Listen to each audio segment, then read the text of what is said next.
L'album s'appelle Natia Beau Ensemble. C'est Frédéric Jouron que nous invitons ce soir dans votre émission de musique locale Couleur Pays. Alors, c'est une année importante pour toi puisque il y a la sortie de cet album, Natia Beau Ensemble. Natia Beau Ensemble depuis 30 ans. Oui, depuis 30 ans, il essaye de tenir. De temps en temps, il lâche un petit peu. Hein. Il faut dire le chemin n'est pas droit. Ouais, Natia Beau Ensemble depuis 30 ans, oui. Cette année, je dirais, c'est mes 30 ans de carrière. Voilà, ce qui rajeunit pas moins de l'affaire. Personne. Bon. Mais pendant ces 30 ans-là, on a eu des hauts, on a eu des bas, on l'a composé aussi pour d'autres artistes. Hein.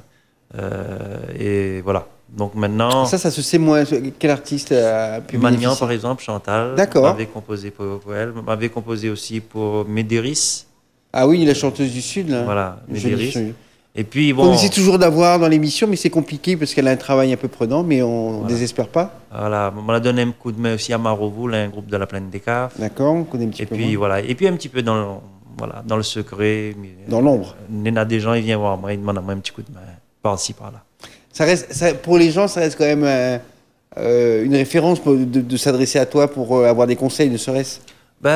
Je tiens bien, je pense que c'est du côté texte que je viens surtout. Parce que, bon, après, je pense que ces personnes-là, ils ont des compositions, mais quelquefois, ils ont du mal à mettre des mots sur une musique. Et voilà, je connais que j'aime ça. Et puis, je viens voir moi. Très bien, donc ça reste toujours valorisant et gratifiant, effectivement, que de voir des jeunes venir vers toi. Et puis, vice-versa, c'est un échange, un partage qui se fait de fort belle manière. En tous les cas, ces 30 ans de musique et de chansons, comment tu regardes tout ce parcours? Comment tu observes ces 30 années passées jusqu'à aujourd'hui? Je dirais que ces 30 ans d'expérience l'apportent à moi pas mal de choses. Et le fait d'avoir été en solo m'a appris beaucoup de choses. M'en a appris au niveau de la musique, m'en a appris au niveau de la scène, au niveau même pédagogie.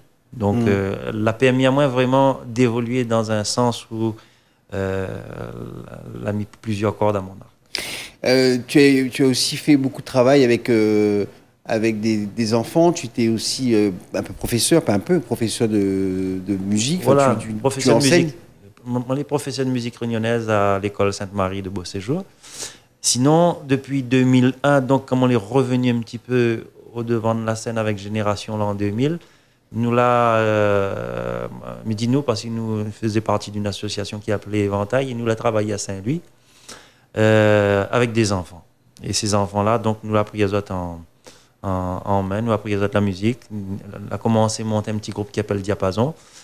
Et puis, comme souvent, quand la commune qui est en place et qui se fait remplacer par une autre commune, donc on a toujours à les pousser. On a des avantages et des inconvénients. D'accord, on a tout compris. Donc cette partie formation, c'est important aussi pour toi. Bon, c'est aussi les gènes paternels. Son père était lui-même enseignant, prof de musique, premier directeur du Conservatoire national de région.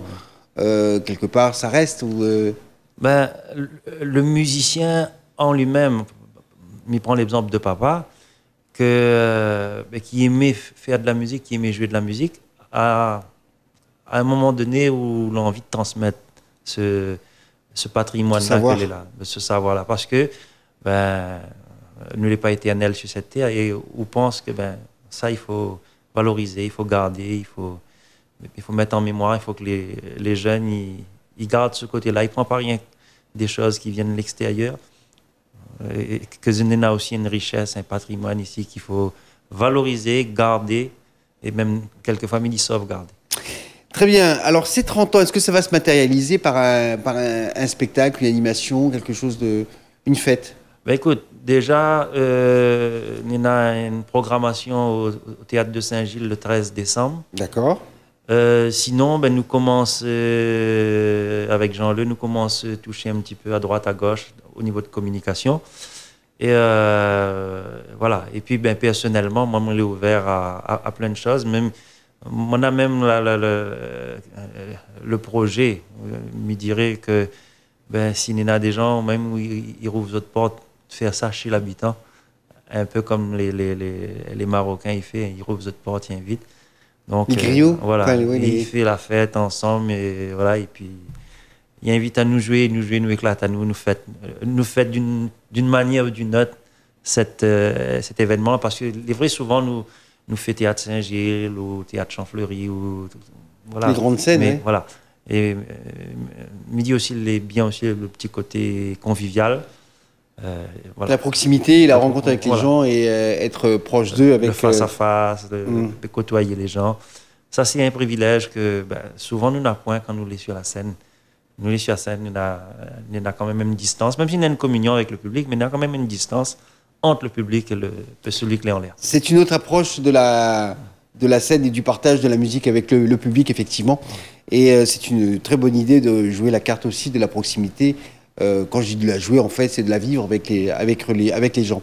On retrouve un deuxième titre de Frédéric Joron dans votre émission de musique locale Couleur Pays. On se retrouve juste après pour parler de cet album, un album qu'on ne peut que vous conseiller, Natiambo Ensemble, disponible chez tous les bons disquaires, bien entendu. Musique.